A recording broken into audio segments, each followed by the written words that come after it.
Hi there, I'm Gabriel Morris. I'm a traveler and a travel writer, author of a number of different books, including Following My Thumb, A Decade of Unabashed Wanderlust, which chronicles my travels throughout the 1990s with 26 different travel stories from around the world, including Europe, the Western United States, Alaska, Hawaii, and India. Feel free to check the link below and grab a copy if you're looking for some interesting reading material. So I'm here in a really cool cave in South India with this shaft of light coming through a hole in the ceiling there. And so I've been messing around taking some pictures and shooting some different videos and stuff. So a common question that I get from people is, how do you manage to travel so much? This is, I think, my 7th trip abroad. I've been to India 5 times, 20 countries so far, and I usually go on extended trips. I've been traveling almost 2 months now and probably travel for a couple months more. And so obviously people want to know, how do you do it? How do you make it happen? How do you afford it?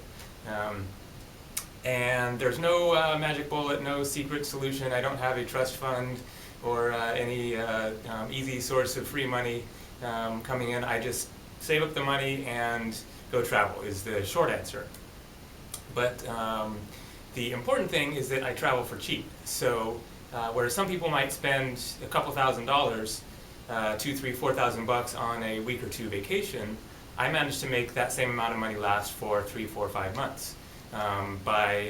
Especially traveling in Asia, India is ridiculously cheap. I have a couple of videos, $10 a day in India and $10 a day in tropical paradise, which is where I am at the moment, on the Arabian Sea in South India.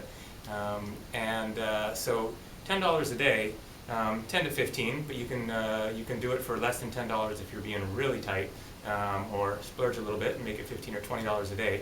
And then you're looking at anywhere from $300 to $500 a month. So $2,000 can easily last you 4 or 5 months, and then of course you have airfare. But that $10 a day covers all your expenses. I have an awesome little bamboo hut for $4. You can get a really great meal here for $2, and the buses are ridiculously cheap. That's really the key, is traveling cheap if you don't have tons of money to spend.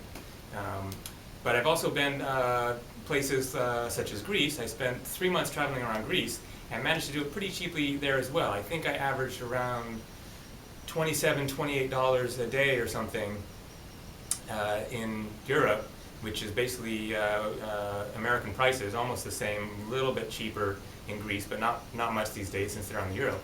But I managed to do it cheaply because I brought a mountain bike.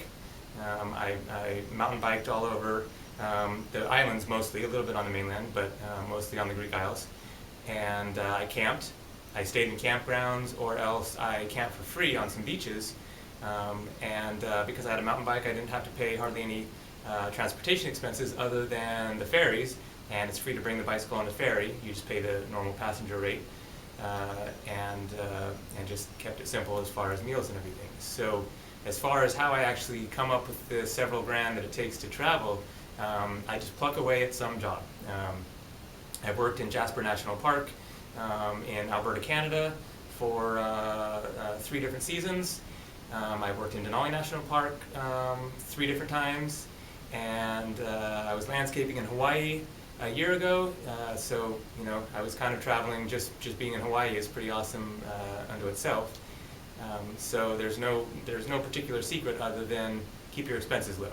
There are other resources such as couchsurfing.com.